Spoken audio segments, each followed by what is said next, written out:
हो गई।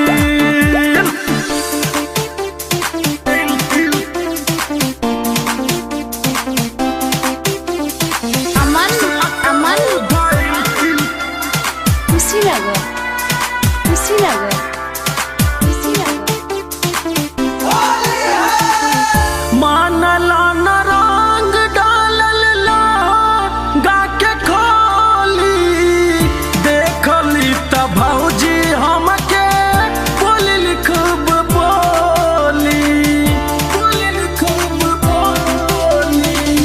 मानला न रंग डालल ला गा के खोली देखली त भौजी हमके बोली खूब बोली। गलिया में रंगवा लगावते कांच के झोंक हो गईल। गलिया में रंगवा लगावते कांच के झोंक हो गईल।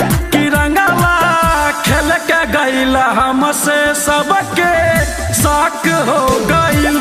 कि रंगवा खेल के गईल हमसे सबके शौक हो गईल।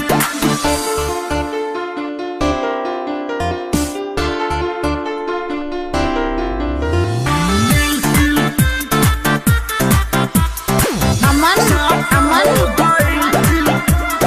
खुशी लगे खुशी लगे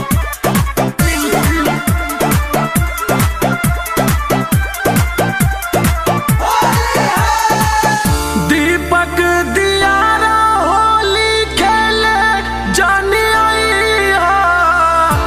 यादव अरविंदवा के तनी समझइहा तनी समझइहा।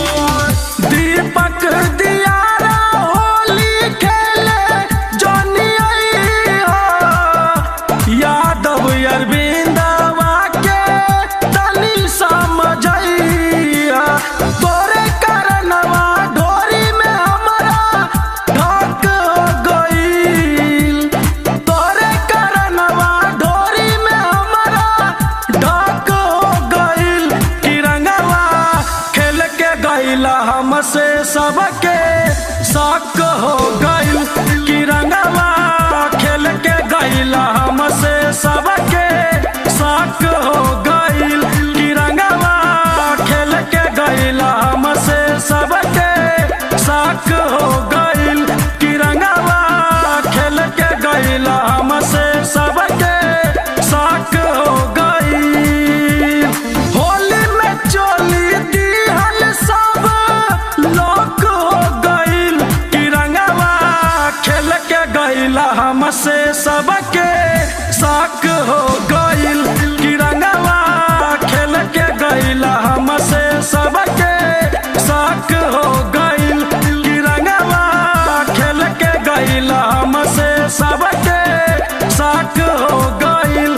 कि रंगवा खेल के गईल हमसे सबके शौक हो गईल।